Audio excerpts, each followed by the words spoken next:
Mess up tonight. Good morning. Oh, not morning. Good evening, guys. Good evening, everybody. How is everybody doing this evening? Good to see you all. This evening, we are going to be continuing with the reading of Dinah. I don't know how many of you have been following with the reading. I noticed that when I'm on the live doing the reading, I don't see y'all. But afterwards, when I go back and look, I see where quite a few of you coming to listen.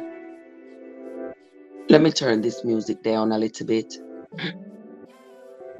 I see where several of you have come in to listen to the reading afterwards. And I don't mind as long as you come and as long as you listen. that's that's fine.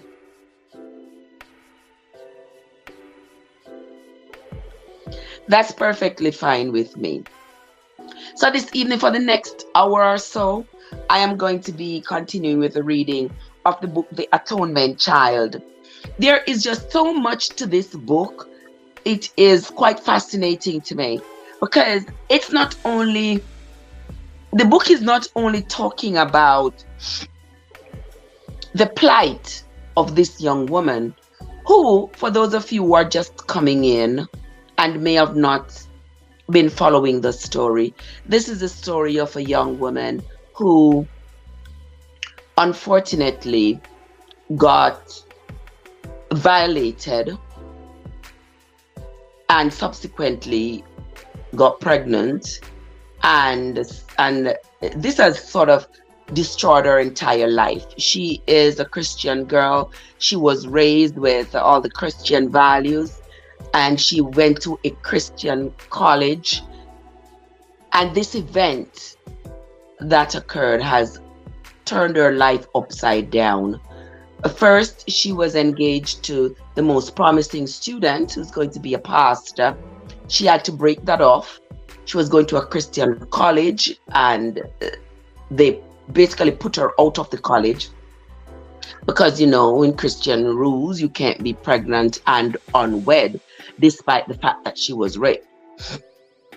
They put her out. So she had to go back home to California to her parents, bearing the burden of being pregnant and unwed, the burden of being raped by someone whom she doesn't know. She didn't even see the face of the person who violated her.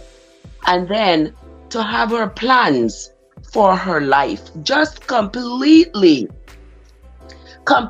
shattered in an instance.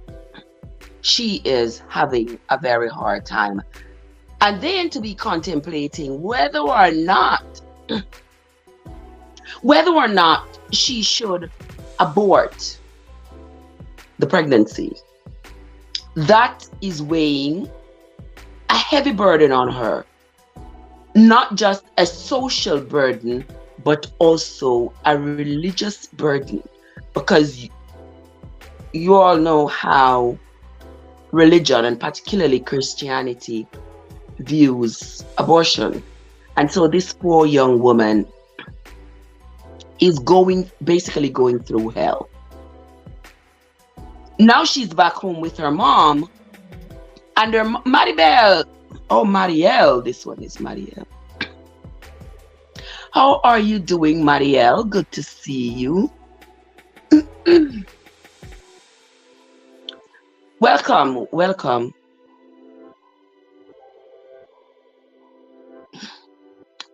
Cad, how are you doing? Good to see you, my dear sister. Welcome. And so, guys, this poor young woman, Dinah, is basically going through hell. Now, her mother is insisting on her terminating the pregnancy. She is having great conflicts because her mom raised her in the church and with the Christian values that aborting the pregnancy is wrong. She has adopted that principle and she's holding dearly to it. So imagine the conflict she's having now, that her same mother who grew her with the principles, who instilled those principles in her, that this is wrong, so wrong that your God will punish you for it. And now the same mother is encouraging you to commit this act. The dilemma continues with poor Dynah. She's having a very hard time dealing with her current circumstance. And so we are going to continue the reading. Last time we read the book, Dynah was at the office, at the doctor's office. She had several questions for the director. Dynah is now far along. She's like 4 months. She's just about halfway through her pregnancy. That's a long time to wait. It's either you're going to do it or you're not going to do it. And you make those decisions in the early hours. You don't wait until you start bonding and you start feeling the flutters and the kicks, and no. At that time it becomes harder, and Dynah is learning that lesson right now. But anyway, let us continue.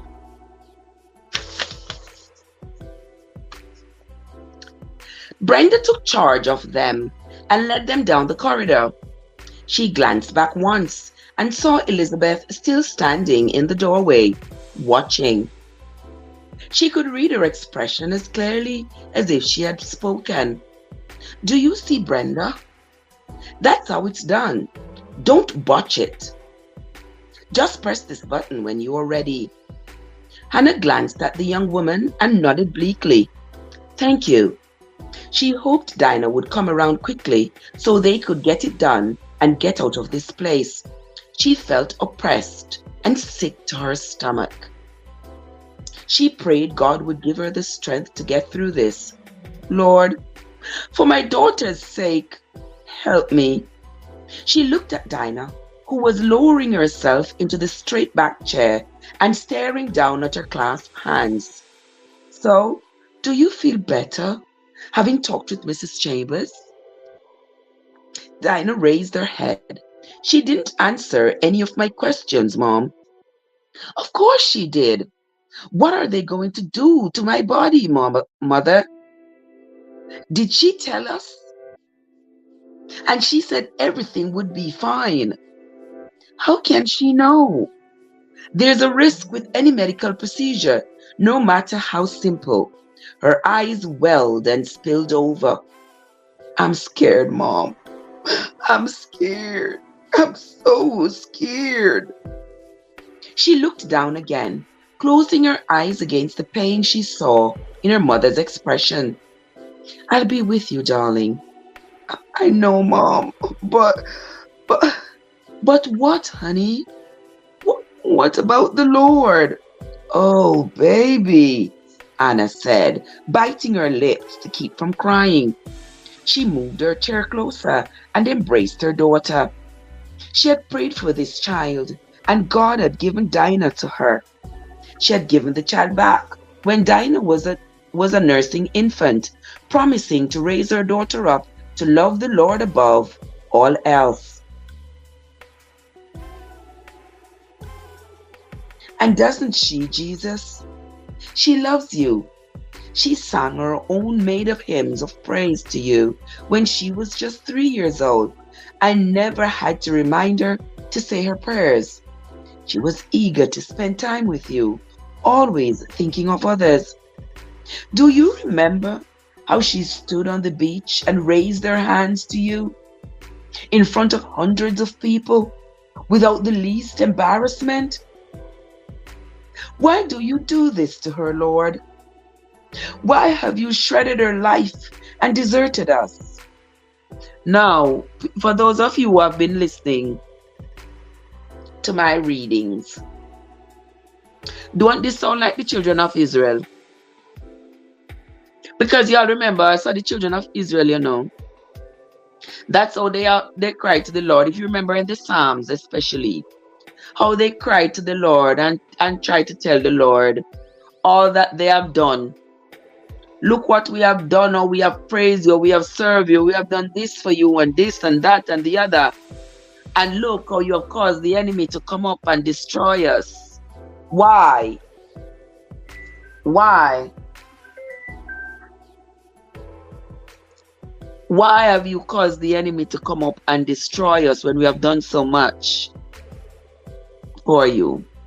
And this is the same thing Anna is doing with her daughter here. Anna stroked her weeping child. I won't forsake you, she said, grieving. Sure God had done so to both of them. I love you, Dynah.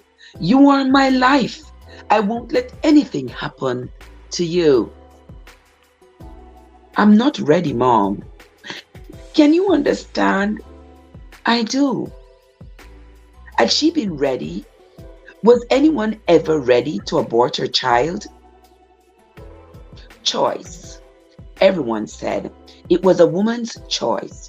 What choice had she had? What choice had Dynah? Honey, I understand. Believe me, I do. Dynah shook her head hopelessly. How can you? I want to leave, Mom. I just want to leave. Dynah, I'm not ready. Please.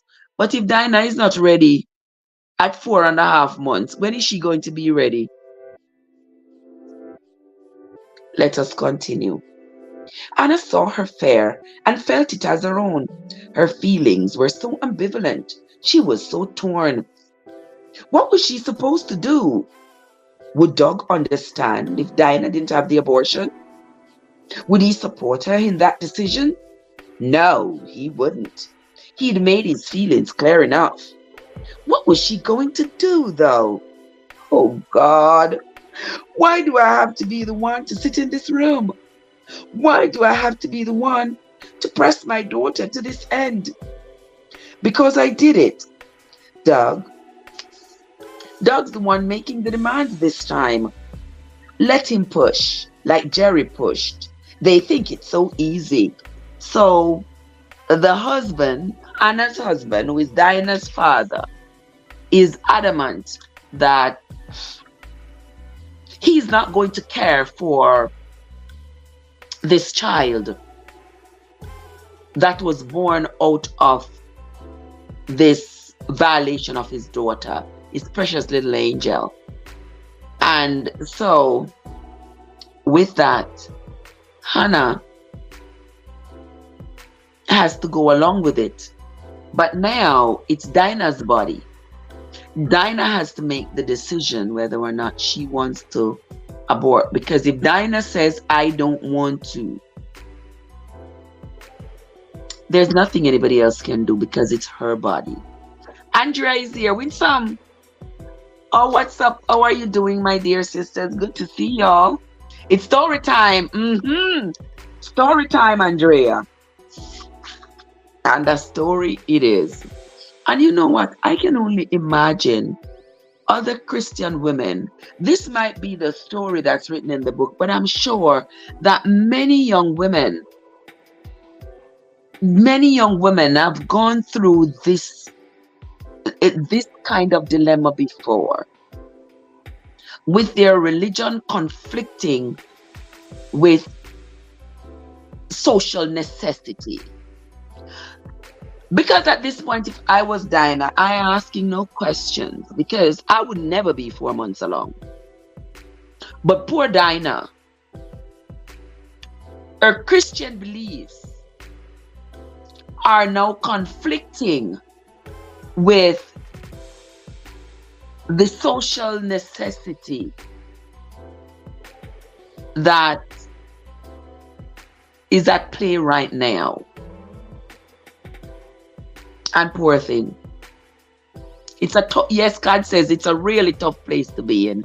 It is. They think it's so easy. Oh God, it's not. They say they understand. Oh God, I don't. I never did. I never will. Is there something wrong with me that I can't give my baby up? That I can't forget? And now I have to bring Dinah into this wretched circle. She's your child. Have you forgotten you gave her to me? Why have you abandoned us? Now, this is Anna talking to the Lord. Now, remember, Anna had an abortion when she was younger. And after she had that abortion, it had troubled her. And she had had several miscarriages afterwards. And she attributed those miscarriages to the abortion, that the abortion was responsible for these miscarriages.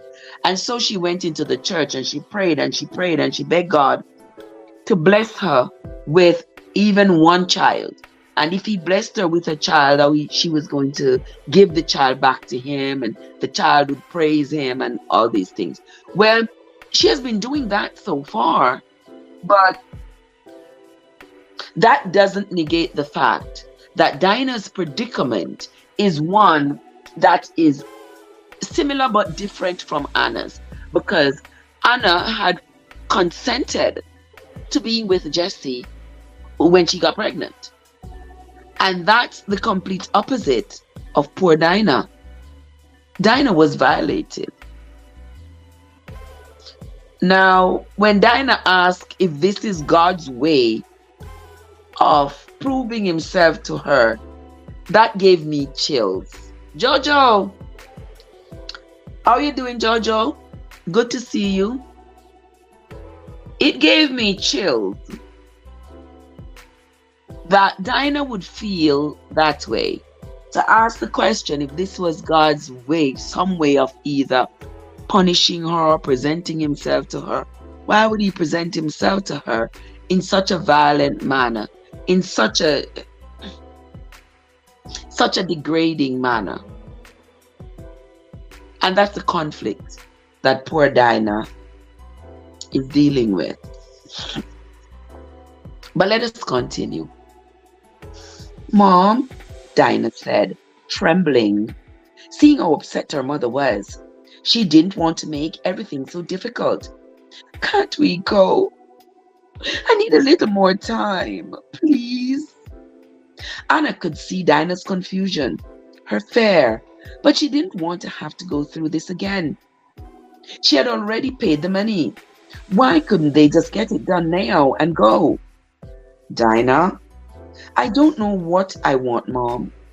I just know I'm not ready to do this. Not today. Anna was torn.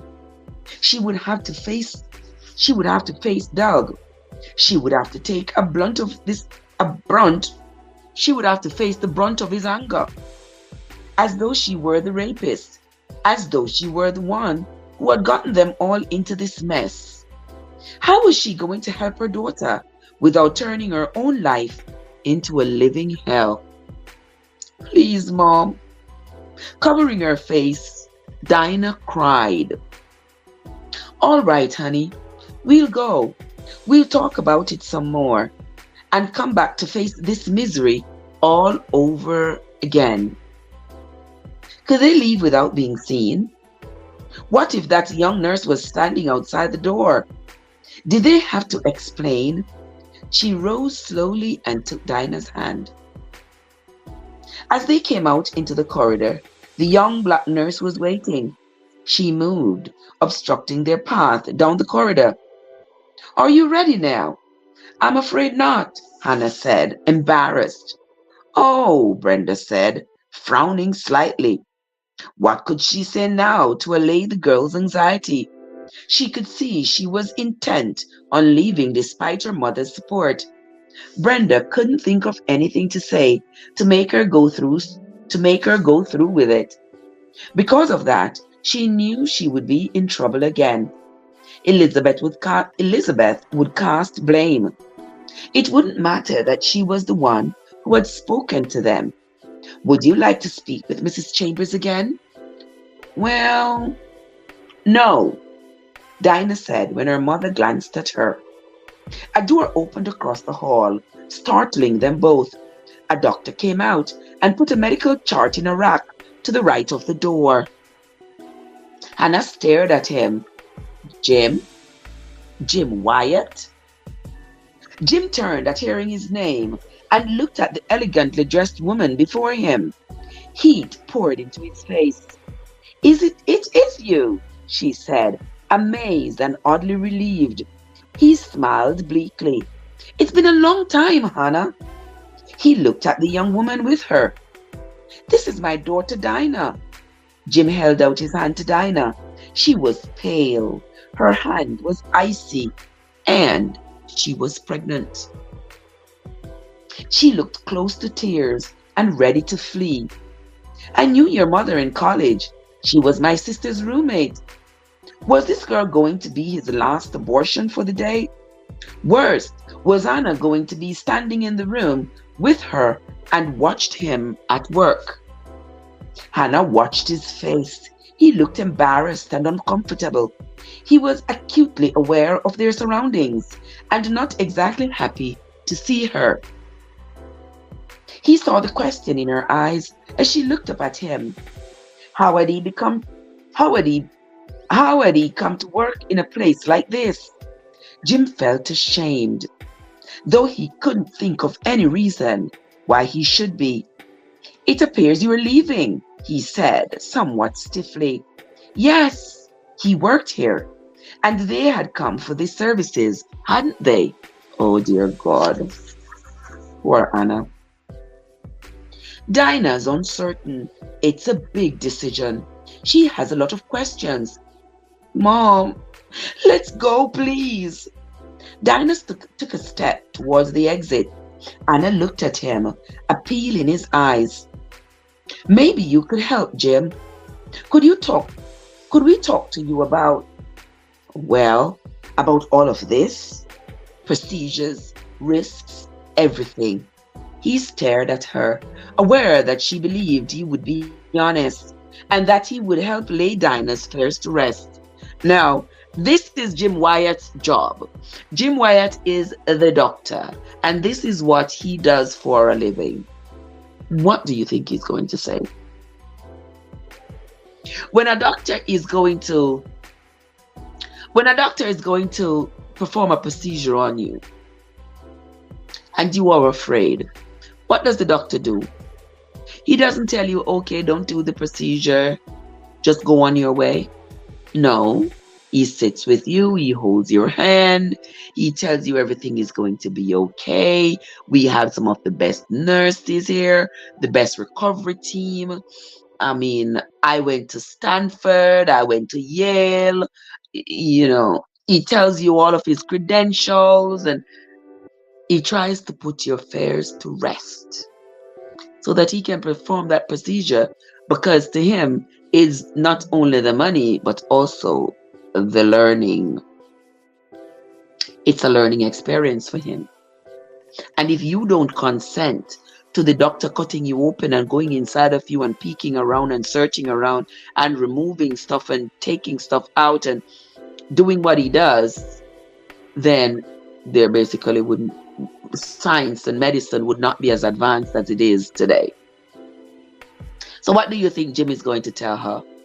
Oh no, it's no problem. Even though you are 4.5 months along, it's going to be snip, snip, snap, snap, and you'll be done. I'll give you some pain medicine so you won't feel a thing. I'll sedate you so you won't even remember the procedure. That's what he's going to say. Let's continue.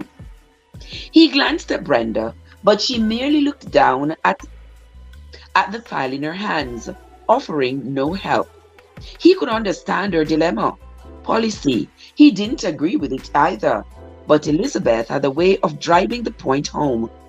As though right on cue, Elizabeth came out of her office and stopped to look at them.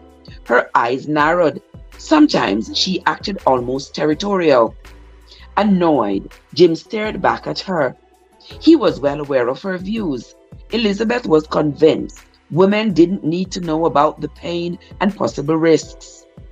She said that sort of information only added needlessly to their trauma. He, he didn't happen to agree. He thought women had the right to know the truth, but then his feelings didn't matter. The Supreme Court upheld Elizabeth's viewpoint, not his. In most cases, no questions were asked, and he didn't have a problem. In a few cases, they were, and he offered vague reassurances. With some, he wanted to tell them all the details right down to what happened to the fetus. Why should he have to hear the burden of what they were doing? Why did he have to be the one to hold the result of their decision in his hands? Why did he have to stare the truth in the face every day he worked in this grim place? The girl he had just helped had been in there 6 months ago. When he recognized her, he had had to stuff his feelings down and stifle the angry words that threatened to pour out. He had had to remind himself it wasn't his right to judge her. She wasn't the first to come back for another abortion, and this wasn't the first time he had felt such anger growing inside of him. Like a corrosive agent, it ate away any compassion he felt. Why didn't these girls use the birth control he had given them? Why didn't they listen to Elizabeth's admonitions or pay attention to the sex education classes taught in every grade school through high school all across the country? Every year, the numbers increased. And he does have a point. An ounce of prevention is better than 10 pounds of cure. You're given birth control, you're given sex education, excuse me. You are given all the tools you need to prevent this kind of scenario, but you keep going out there acting reckless, getting pregnant, and then seeing an abortion as the answer. I find that to be quite repulsive, to be honest with you. In a case like Dinah's, all my sympathy goes to Dynah. She didn't ask for this.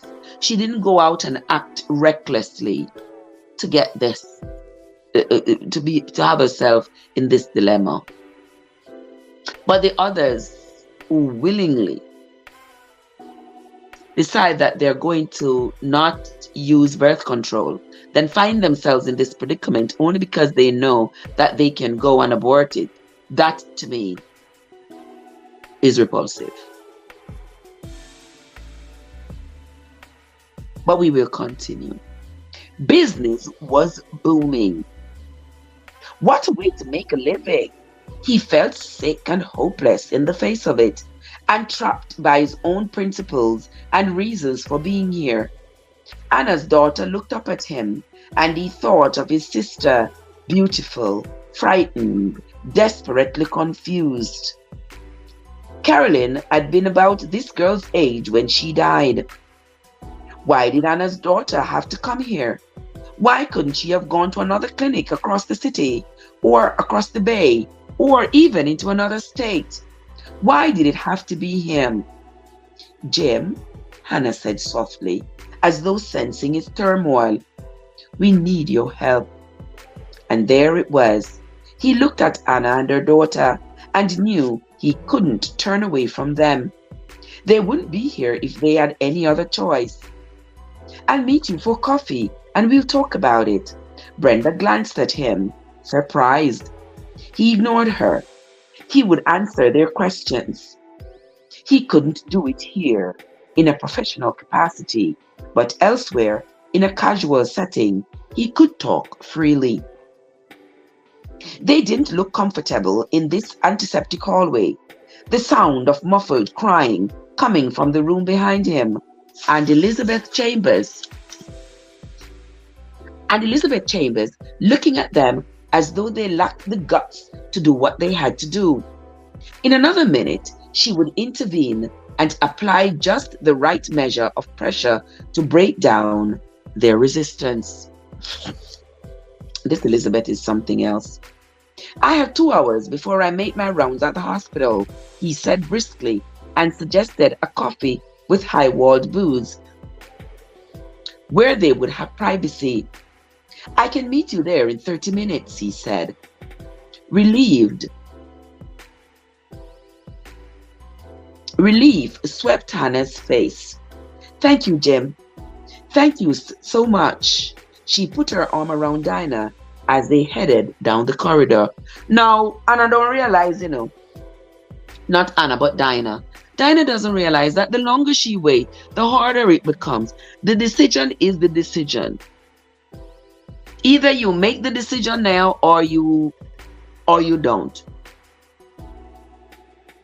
But my thing is, if Dinah doesn't make the decision now, she's going to have to live with it for a longer time. But then again, either way, she's going to have to live with it for the rest of her life. For the rest of her life.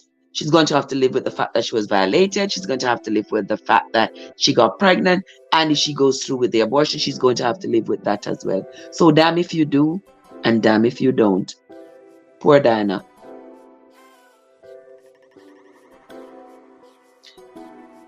God says, but she hasn't had this done before, and she's young, so she doesn't know that. She wouldn't know that. Well, that is true. She wouldn't know that. But if you think about it, she cannot escape it. The act is already done. She has already been violated. She's already pregnant. She cannot escape from that. That trauma is going to live with her for the rest of her life. You can't just get up one day and forget that you were raped. No matter how you try. You can't just get up and forget it. You will remember it. It will scar you. It's a permanent scar. The fact that she's gotten pregnant by it, that too is another scar. Now, if she does the abortion, that's another scar. And if she carries the pregnancy to fruition, that's another scar. If she gives up the child for adoption, that's another scar. If she keeps the child, so what is she supposed to do? Damn if she do, damn if she don't. But let us continue. It's getting a little bit dark up in here. I don't know, this time of the day just gets dark so soon.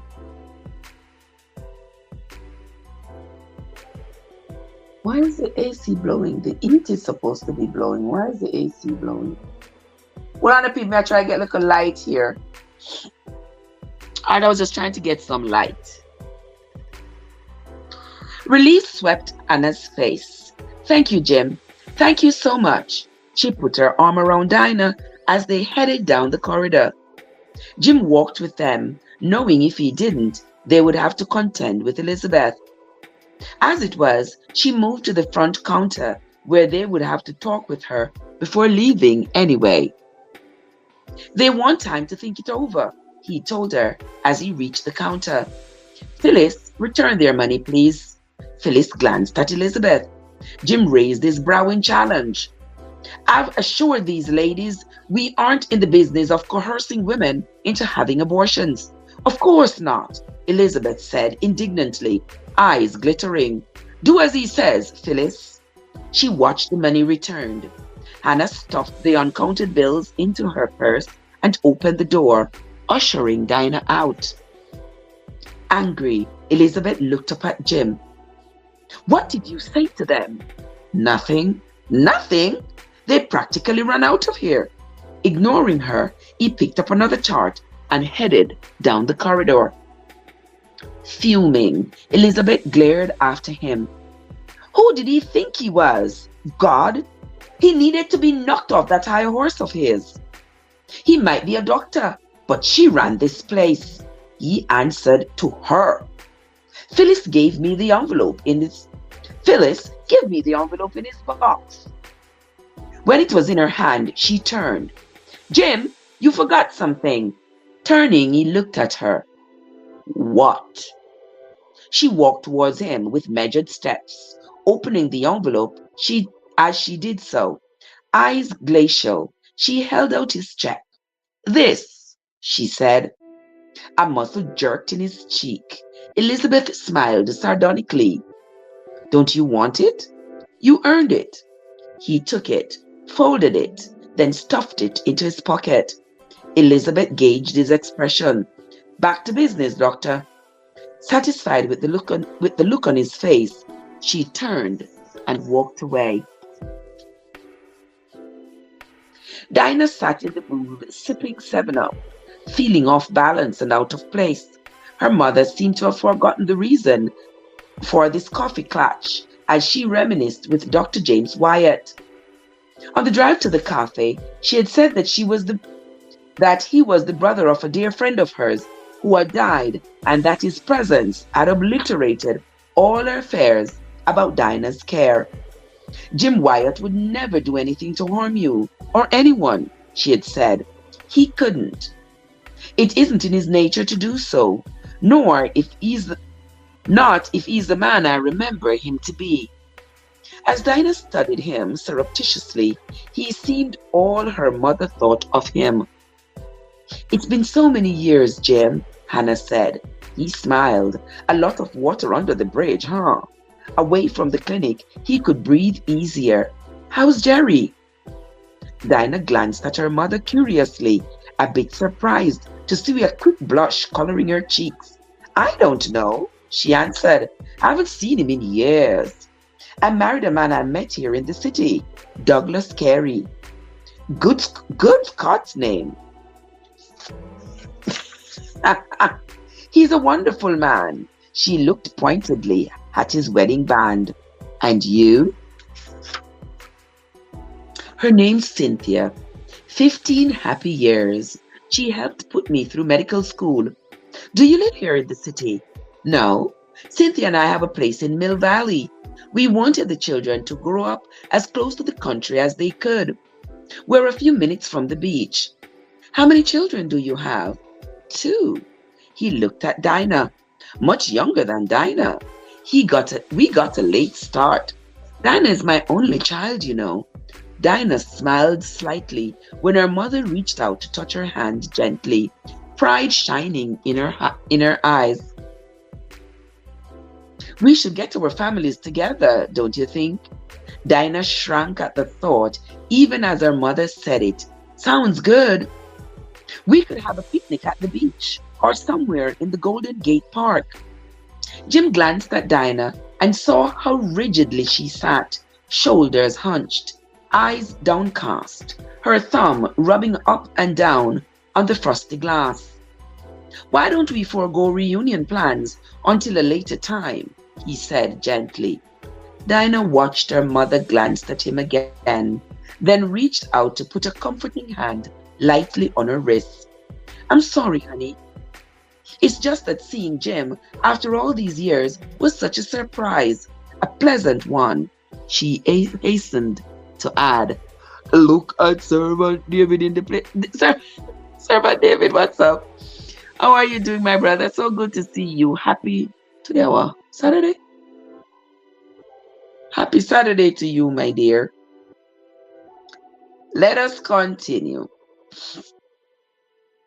What sort of friends that her mother had? Dinah wondered. And who was Jerry? You can ask Jim anything, honey. He'll be honest with you. Jim hoped she wouldn't be too inquisitive. The last thing he wanted to do was discuss graphic details of what went on in the clinic.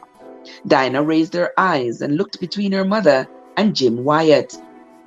How did one begin such a terrible conversation? Should she dance around the edges or cut straight to the heart of it? She wished her mother would start, but she just waited quietly. Watching Dinah with such an expression of sadness that Dinah wanted to cry. Her mother must have sensed her struggle because she patted her hand. It's all right, honey. It's going to be okay. Is it? Dinah asked softly. Despite her mother's assurances, she wasn't sure she could trust this man. Could she entrust her life to him? Lord, is he trustworthy? Her mother turned back to the doctor, who also waited in silence. She was raped, Jim. She has had an awful time since. Her engagement's been broken off. She's had to leave college. Her life is in complete turmoil. Her father feels, well, he feels abortion is the best answer. Oh, Jesus, Jim thought, bereft. He couldn't get that other girl out of his head. How far along is she? It happened in early January. Second trimester? The girl was too far along for a menstrual extraction or suction curettage. Too bad you didn't arrive at your decision sooner. Dinah's head came up. She hadn't said she had made a decision, but he went on. Didn't the examining doctor offer you a morning after pill? Yes, and I refused. He looked at the cross around her neck and decided not to pursue her reasons. Best not to get into religious territory. It only muddied the waters. Even a couple of months afterwards, it would have been a simple procedure. About 15 minutes, and that's it. Second trimester abortions are a little more difficult. He looked at Dinah, trying to think of gentle ways to say it. I'll give you an injection of prostaglandin to induce contractions and expel the tissue. He left it at that.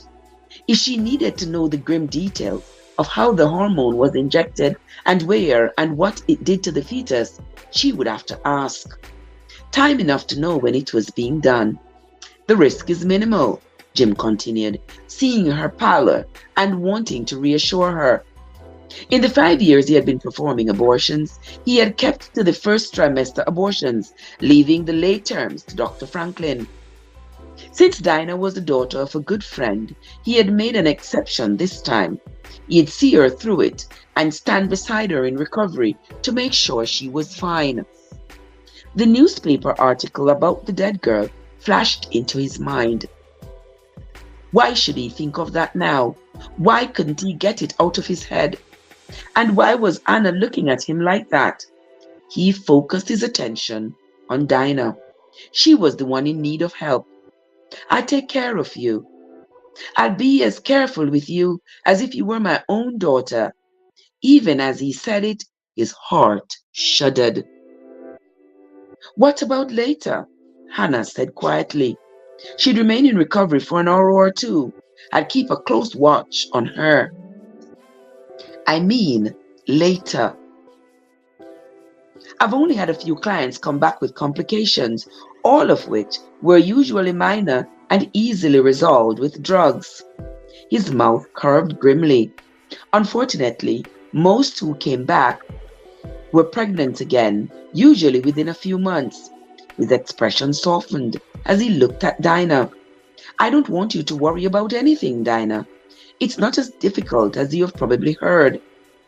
Again, he saw Anna glance at him as though she wanted to say something. But she stayed silent, a troubled expression on her face. Dinah knew her mother had already made up her mind. She wanted to ask questions and now felt constrained about doing so. Her mother was tense and nearly in tears, and prolonging the conversation would make it harder for her. Yet, Dinah found herself floundering. What she knew in her head and heart warred with what this man was saying. Her mother spoke up, as though wanting to avoid talking about any more details. How did you become involved in all of this, Jim?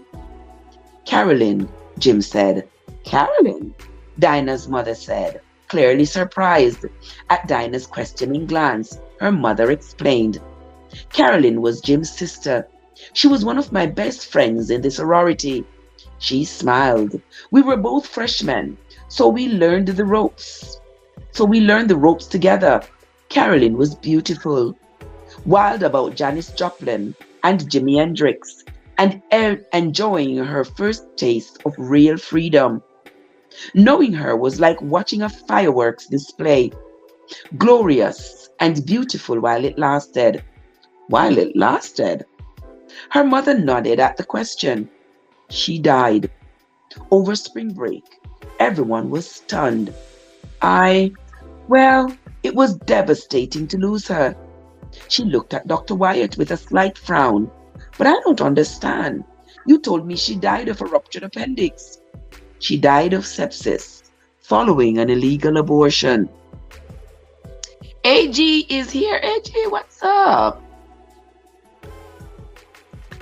Servant David says, I'm okay. Today is Thursday. Oh, yeah, today is Thursday.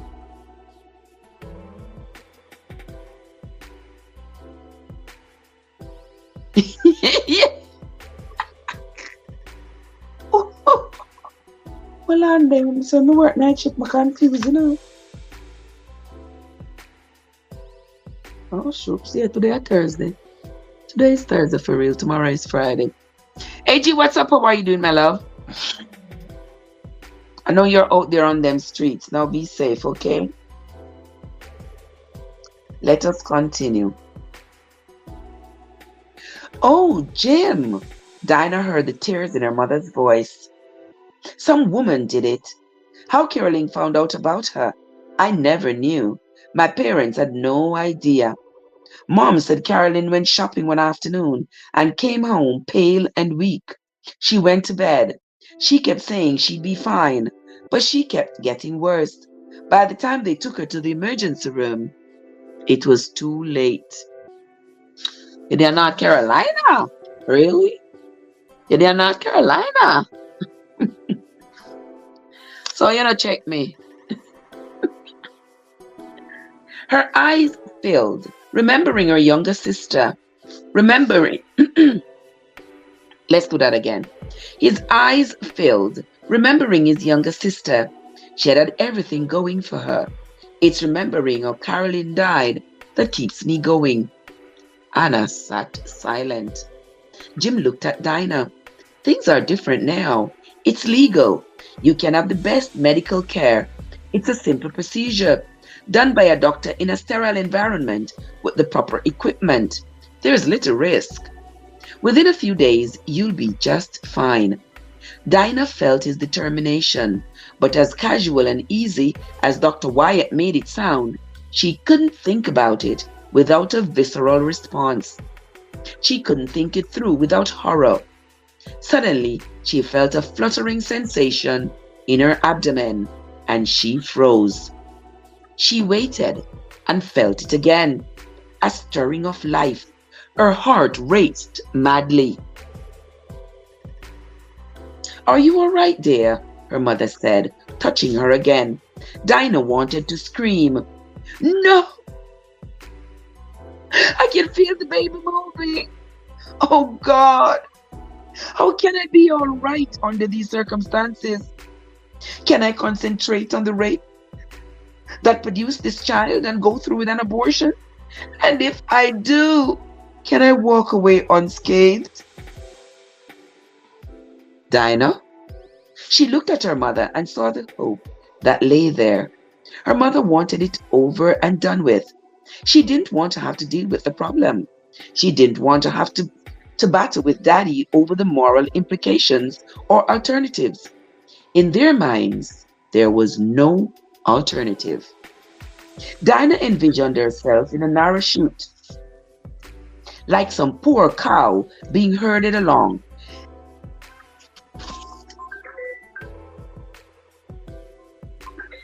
Hold on, let me have to.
Oh Lord Jesus. Okay, guys. I have to finish do this. I have to finish this. And then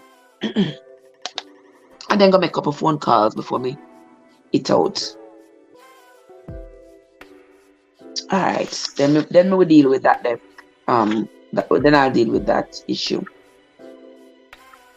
Alright, let us continue. We just get a little bit of discombobulation right there, so. But may I gather myself together? I will continue the reading. AG say trouble me I look. I mean I like look for me no look me no usually look for trouble, you know, me no like trouble. Me like peace and calm. Me no like trouble. See my face there? It's not a troubled face. I don't like trouble.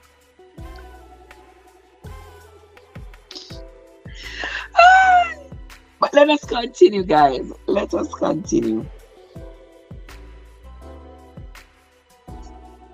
Where was I? Me I lose where me was. Dynah envisioned herself in a narrow chute, like some poor cow being herded along. Everyone she loved standing around and above her with electric prods, stinging her and moving her in one direction, towards death. Not hers, but death nonetheless. She felt movement again, and she could imagine small arms and legs flailing. How much worse would it be when this man injected the deadly hormone? Would she feel the child's death throes? God, how can I live with that? God, Jesus, where are you when I need you? Will you please excuse me, she said, shaking. I need to go to the ladies' room. Any excuse would do. She had to get out of the booth and away. Are you all right, honey? You don't look well. I'm a little nauseated. I'll be fine, Mom. I just need to use the bathroom. It was all she could do to wait until her mother slipped from the booth and helped her out. Anna watched her daughter for a moment as she hurried away before sitting down again. She frowned. She's not sure, she said, almost apologetically. I've always thought her it was wrong, and now this happens. I keep telling her it's not her fault. If anyone has a good reason for having an abortion, she does. It would be so much easier on everyone if she'd just get it done. Then they could put it all behind them. It's not something to rush into, Jim said. Anna thought it ironic that he would be the one to say that. She's a beautiful girl, Hannah. Yes, she is, isn't she? And she's good. She's been such a joy, never a worry. She shook her head, pressing her lips together, fighting tears. Life wasn't fair. Sorry I mentioned Jerry. I thought it was a sure thing. So did I. She gave a bleak laugh and lowered her head, her hands around her coffee mug. She was so focused, but yet so confused, the old pain churning again, memories drowning her in misery. When Jim had told Dynah that she wouldn't suffer any long-term after effects, she had wanted to believe him. Maybe she was one of the rare cases who had had problems for years afterwards. She had wanted to say something, to ask questions, but she couldn't. Not with Dynah sitting beside her. What would her daughter think of her if she knew she had had an abortion? Would Dynah lose all respect for her? Of course she would. She simply wouldn't understand. How could she? She thought again of Jim's sister, Carolyn. Her death had made Anna realize of her own mortality. She and two other girls had driven to Pasadena for the funeral. It was after that trip that she had given in to Jerry's wishes. They had been in his apartment, the news at Vietnam, blaring reports about the offensive in Hue. when she had given herself to him. The world was winding down, blowing up around them. She had wanted to grasp every second of happiness she could. And everything had turned to ashes anyway. Actually, I could have ended up like Carolyn, she said. Before thinking better of it, she hesitated and then went on. Seeing no reason to hide anything anymore, not from Jim after all, she raised her head to see how he took the revelation. Nothing in his expression said he condemned or judged her. Why not tell him? If anyone could understand, surely Jim would. Douglas never really had. He refused to talk about it, and she couldn't get past it. Well, one thing I gotta say is, Hannah had no business telling her husband Douglas that she had had an abortion before she had met him. She caused herself that pain and that problem by divulging that information to Douglas. That wasn't Douglas' business.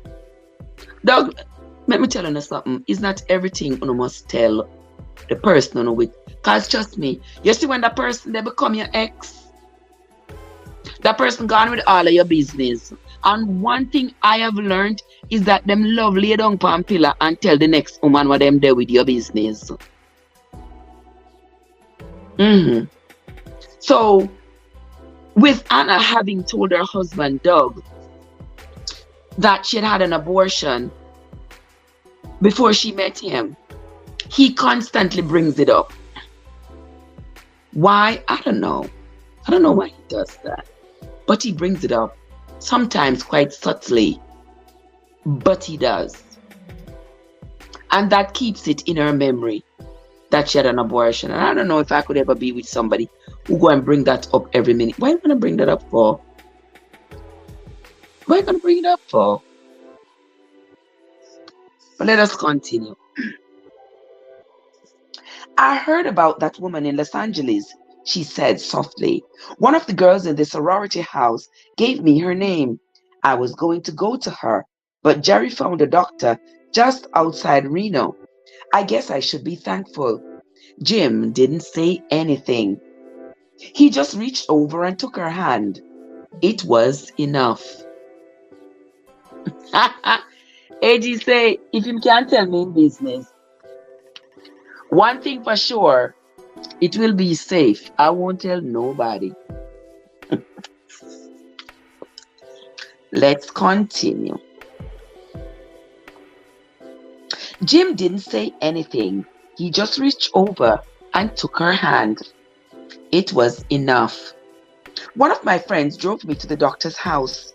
As soon as she left, he drove me out into the desert. I thought he was going to do it there at his house, but he said no. The Catholic Church had people watching him, and he said he needed to be careful. I don't remember how long he drove. An hour, maybe more. It seemed like forever. We were way out in the desert. I didn't have any idea where I was, but I didn't care. I just wanted it over. She looked down, not saying anything for a moment, pressing the pain down so she could tell him the rest. There was a garbage dump with a high fence. He had a trailer parked there, all set up like a hospital examining room. The table with stirrups, instruments, everything. It was clean. He squeezed her hand. You were lucky. He raised her head. She raised her head. Was I? Jim looked into her tear-washed eyes and saw her anguish. For a moment it was as though he shared a measure of the bitter brew and felt poisoned. She smiled sadly. Everything was done properly. The right equipment, a sterile environment, just like you were saying to Dynah. But it wasn't all right, Jim. It wasn't. What do you mean? I couldn't have children. When Doug and I got married, I wanted a baby more than anything. Maybe to atone for what I had done, or just because it was always a part of what I wanted. Every time I got pregnant, I miscarried. My gynecologist said it was because of the abortion. Dinah was a miracle. Tears slipped down her cheeks. You told my daughter, you told my daughter everything would be fine in a few days. Maybe, God willing, that's the way it will be. But you know what, Jim? There's more to it than the physical part. It's been 29 years and I'm still not over it. Jim felt his chest tighten. He couldn't speak. He looked into Anna's eyes and knew he had seen that same despair in countless other women. She drew back slightly, withdrawing her hand from his and digging in her purse for a Kleenex. Sorry, she muttered. He started to say something, but just then the waitress approached. The young lady asked me to give you this. She handed the note to Hannah and left. Hannah opened it quickly and read. She sighed heavily. Dinah went home by taxi. She says she's fine and not to worry. Folding it, she held it tightly in her hand. She's always concerned about everyone else. Even now, she shook her head, struggling to contain her emotions. She looked up at him, eyes fierce. I don't want my daughter to go through what I did, Jim. I swear she won't. How can you swear that? I'm a doctor. I know what I'm doing. You are going to have to trust me. What else could she do? I'd sooner trust you than anyone else. I guess. I know how much you care. I remember how you used to spend your weekends volunteering at the local hospital. I swore I'd never let another girl end up like Carolyn if it was within my power to help. Since that 1973 decision, helping had been made easy. She studied him, sensing something behind the vehemence, and it occurred to her what it might be. Did you know Carolyn was pregnant?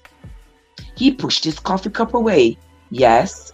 She asked for your help, didn't she? He looked at her, guilt-ridden, unable to answer. Carolyn had come to him, desperate and pleading. He worked in a hospital. He had access to tools and drugs. He knew he knew anatomy. He was her brother. He had to help her. And still, he had refused. They had argued. She had accused him of being judgmental and self-righteous. He had told her she was selfish and hedonistic.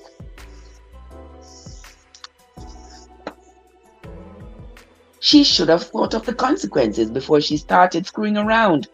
He was tired of being big brother and fishing her out of the soup she made.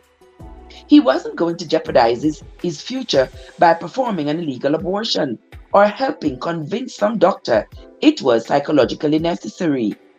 It was time she grew up. Instead, Carolyn died. A part of him had gone down into the grave with his sister. What was left had been trying to purge the guilt ever since. When abortion became legal, he lost all his excuses for not getting involved, not helping others like Carolyn. He discussed it with Cynthia, half hoping she would support him in anything he decided. She understood his feelings. She applauded his compassion. And the money was good. It seemed a God-sent gift to get them out from under the huge debts he had accumulated from medical school and internship and residency. They could have a nice home where the children could grow up in relative safety. Oh God. Is any place safe anymore? Anna saw the torment written on his face and was sorry she had opened old wounds. I'm sorry, Jim. I'm so very sorry. Kat said, so why in the world would she want her daughter to go through that if after 29 years she is still not over it? Well, everybody deal with trauma differently. And because hers was voluntarily, she had made that decision to be with Jerry, and subsequently she got pregnant. On the other hand, poor Dinah.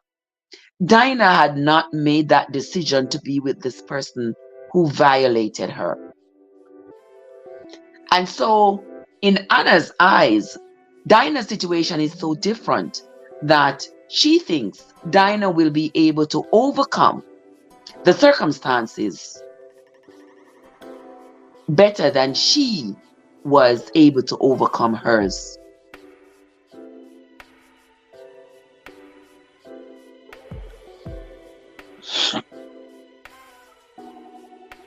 Let's continue. When abortion became illegal, he lost all his excuses for not getting involved, not helping others like Carolyn. He discussed it with Cynthia, half hoping she would support him in anything he decided. She understood his feelings. She applauded his compassion. And the money was good. It seemed a God-sent gift to get them out from under the huge debts he had accumulated from medical school and internship and residency. They could have a nice home where the children could grow up in safety. Oh God, is any place safe anymore? Anna saw the torment written on his face and was sorry she had opened old wounds. I'm sorry, Jim. I'm so very sorry. It was a long time ago, he said, wishing the pain weren't so fresh. Let's get back to Dinah. You know, she might feel easier about the procedure if I performed it in a hospital setting. What do you think? Possibly. General, for example, they have all the necessary equipment. They handle abortions all the time. A hospital will be more expensive, though. Don't worry about it. I'll write it up so insurance handles the cost. The mailman hailed Dinah as she was walking up the front steps. She turned and smiled in greeting, accepting the bundle of mail he gave her. He tipped his cap and wished her a nice day before heading down the walkway again. Slipping the rubber band off, she flipped through the envelopes, half hoping Ethan had written her.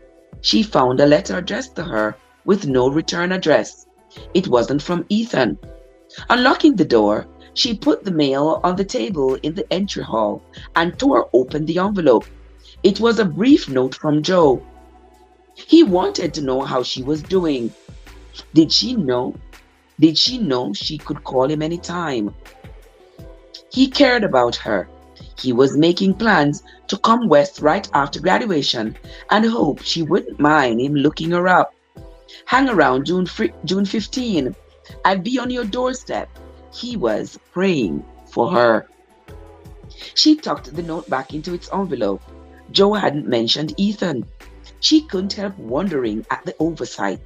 But then, Ethan and Joe were best friends. She wondered if Ethan was picking up his life and dating again. Girls were always around him. Guys, me no know, but after the experiences that I've had in the most recent years of my life, I always seems to be like looking,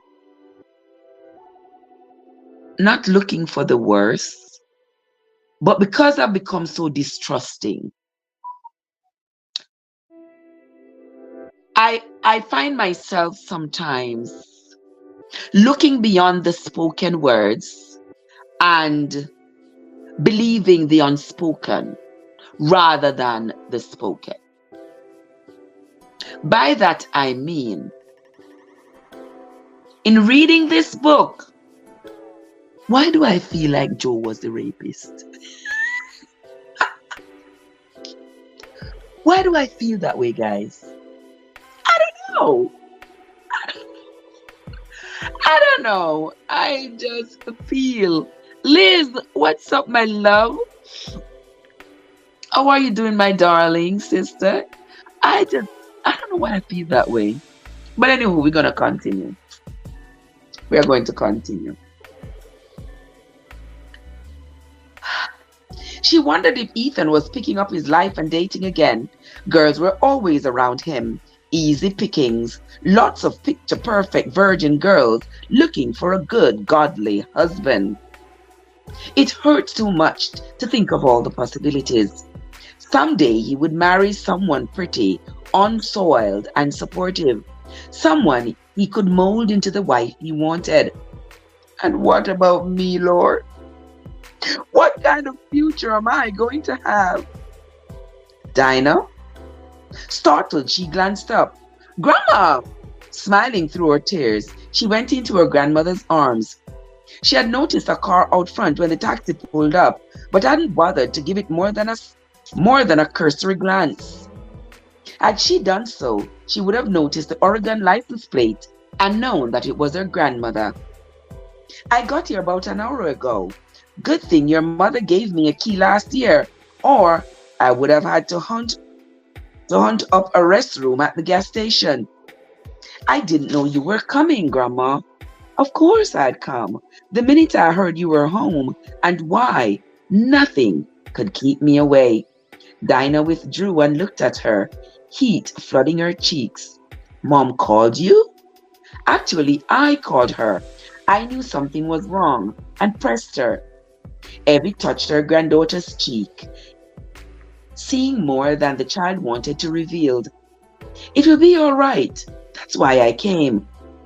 Grandma came to save the day. Dinah could feel trouble coming from all directions. She smiled wanly. She shouldn't have told you. Why not? Family should hold together at all times. She put her arm around Dinah's waist. Let's talk in the family room. I just started a pot of coffee. Have you eaten? I'm not very hungry. I can mix up some tuna for a sandwich. You have always liked my tuna. Or is your stomach queasy? Just a little. Your mom always keeps chicken soup on hand. I'll fix some for you instead. Why don't you sit at the breakfast table and we'll talk while I get things together? Where's your mom, by the way? We ran into an old friend of hers. They're having coffee together. They were probably talking about what they were going to do about her problems. She sat down and stared at the envelope between her hands. She should write a note back to Joe and tell him that everything was fine and he need not worry. If she called and told him so, he'd know she was lying. She didn't want word getting back to Ethan that her life was in ashes. In the letter, is the letter from Ethan? Her grandmother asked. No, her throat tightened. Just a friend. She forced a smile, trying to achieve an atmosphere of normalcy. So how's everything going in Oregon, Grandma? Are you and Gladys still chumming around together? Evie closed the pantry door, a can of Campbell's soup in her hand. We keep tabs on each other, all right. As a matter of fact, I called her just before you got home. She was already thinking I died in a rest stop or been hijacked somewhere. She can be an old worrywart at times. She opened a cabinet and then another until she found the mugs and silverware. Your mom's been reorganizing again. She takes after you. Dinah listened to the whir of the electric can opener. Are you still involved in your church? President of the Women's Club, she said, pouring the chicken soup into a bowl and adding tap water. It's the last time I'm going to do it. She stirred the soup, put the bowl into the microwave, and tapped in 3 minutes. That's what you said a few years back. I mean, it was time. They need new blood. I've run out of juice and time. Dinah looked at her, studying her intently. Grandma was like a sprite, always moving, always finding something to do, a bundle of energy, obsessively organized. Dinah adored her. She watched now as her grandmother drummed her fingers on the counter, waiting for the microwave to shut off. She looked older, a little thinner, more gray in her hair. Are you feeling all right, Grandma? Evie cast her a quick glance, surprised by the question. She had forgotten how intuitive Diana was. She noticed people cared about them. I'm fine, she said. Ping went the microwave. She opened it and took out the steaming mug of soup. If you discount the arthritis, rheumatism, constipation, fading eyesight, and ingrown toenails, I'm in the pink of health. Dinah laughed. Evie set the mug down in front of Dinah and took a seat. Drink your soup. She patted her hand. You have to take care of yourself, Dinah. You have someone else to think about. Here ends the reading. Here ends the reading of, as much as we are going to read today, of the Atonement Child. When we come back tomorrow, hopefully, we will continue with the reading of the Atonement Child. Now, this book here, I don't know why I chose this book, but I guess I will never know. This book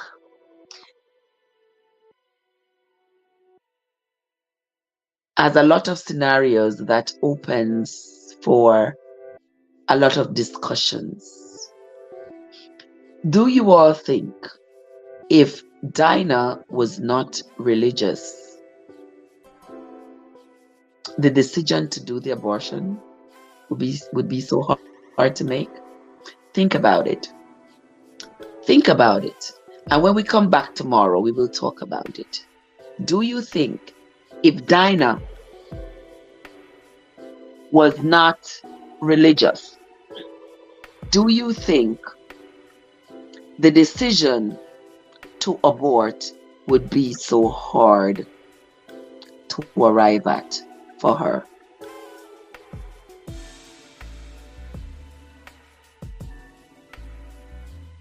We will talk about it tomorrow. All right. So once again, I want to say thanks to everybody who came into the live. AG and Joe and Liz, Winsome, Andrea, Cad, and a whole lot more people who came in, looked in, and went on their way. I want to say thanks to you all for coming in. And if you came in and you didn't hit the like button on your way in, don't forget to hit it on your way out. I appreciate those of you who have shared out the lives. And to all the newbies, we are on our way, guys. I think we are like at 7,800. I think we are. So I'm going to project and say for the new year, for our new year get together, for our new year party, we're going to be celebrating 10K. It's not far-fetched, and I refuse to think small. So I'm going to give it a month. I'm going to give it, because tomorrow is the 1st. Yeah, so I'm going to give it a month. Say that. And the New Year's Eve celebration, we're going to celebrate 10K. All right, guys. Yes, and you are going to be there with me because you have been there with me since when I first opened up my channel in 2019, you know? Yeah, I think it was the end of 2019 because I went on Unstoppable in October of 2019. I'm going to open up the channel shortly thereafter. I think I had like 30 people at the time. Yeah, I think I had like 30 people at the time. And now 2021, 2023, 4 years later, yeah, we have increased. We are going to be grateful and we're going to say thanks. Thanks to everybody who came in. Thanks to everybody who subscribed. Thanks to everybody who has watched my videos. Thanks to everybody, even though YouTube demonetize us, nothing can stop us. Me not make because of YouTube, me lose my testimony. Me not pay YouTube no mind. All right. We're not do it for the money. Okay. So, but the money kind of nice. But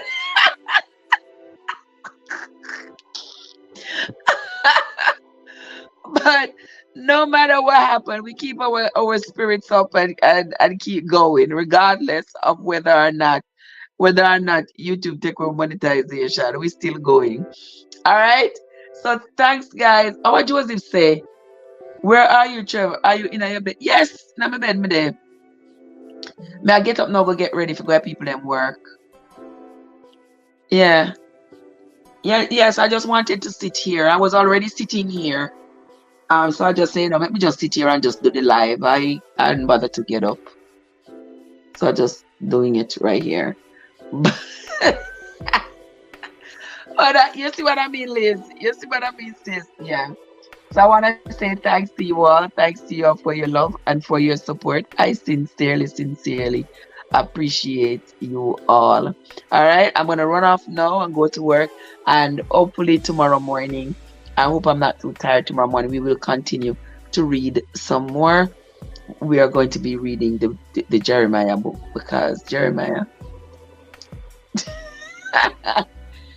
if nobody else in the Bible not fascinate me, Jeremiah has fascinated me. And so I have gone to look over some of the things that Jeremiah has said, and I'm trying to make notes of it and going back in the Bible and searching for stuff to verify, because there's a lot of confusing stuff, especially when it comes to Jeremiah and Zedekiah. It's a little bit confusing. One part says one, it's just a lot of confusion. The stories are not there's a lack of consistent cohesion in the stories, and so you have to be flipping back and forth to see what this person said and what the other person said about the same circumstance, and so it sort of adds for some confusion. But anyway, we're still reading, and if we find ourselves confused and we have to wheel and come again, we wheel and come again.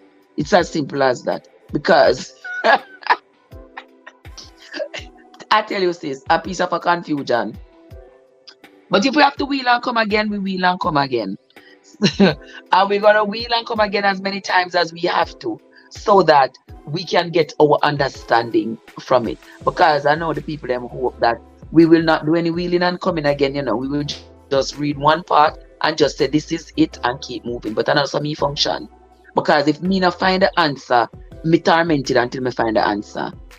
You understand? And if it's not the answer, at least it is something that is comparable to an understanding.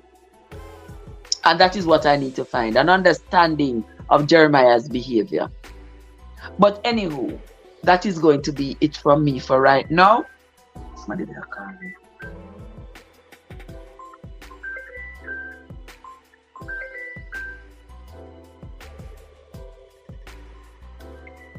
Unwatch yourself. Somebody call me. It's a potential fraud. This number has been reported as fraud. You see, that's why I love that phone here now. So that phone just tell me, anybody who call me, the phone tell me. And only this phone may have to do that. Anybody who call me, it already determine who the number is for. It tell me, even if the number is saved in my phone, it tell me that this is Liz, but she's not saved in your contacts. Yeah. But anyway, that is going to be it from me for now, my friends. Until next time, this is Trev from Trevessence, where your journey matters. We will talk. No, so me not answer to them, Liz. Me not answer. That's why me love my phone. Because my phone tell me who it is and stuff. If the number is not saved in my phone and it come up and it says the number is verified, you just say this number is verified as Joe, but it's not in your contact, then we will answer, because at least it's a verified number. So it might be somebody on the other line who genuinely wants to talk to me. Yeah. But then I said, it said this number has been reported as fraud. So why would I answer it? Yeah. But anyway, that's going to be it from me for right now, my friends. We will talk again in the morning. So have yourselves a great night, everybody.